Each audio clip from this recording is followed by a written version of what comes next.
Moi, c'est pas difficile. Mes 20 ans, je les ai passés sur le bateau. Une rencontre entre deux générations. Claude, Bernard et André racontent à ces adolescents ce que fut la guerre d'Algérie.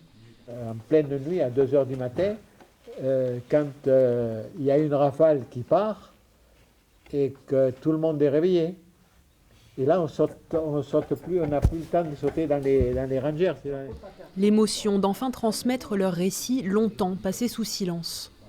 Alors, parler, ne pas être écouté, on s'est tué. Appelés pour combattre dans l'ancien département français, les 3 hommes sont encore tout jeunes garçons. Je me suis donc engagé dans la Marine nationale à l'âge de 17 ans. Ils ne racontent pas que les moments au combat, ils nous racontent aussi leur ressenti sur avant la guerre et après. Moi perso, je m'y suis cru parfois, dans les embuscades et tout. Moi j'ai bien aimé. Il lâchait des bombes au napalm.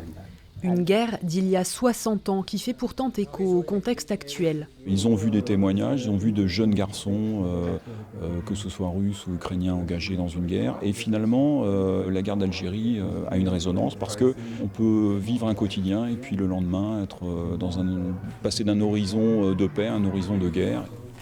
Le devoir de mémoire repose désormais sur cette nouvelle génération. Maintenant, c'est urgent. Nous avons l'âge, nous sommes, comme on dit au basket, on est tous dans le dernier carton.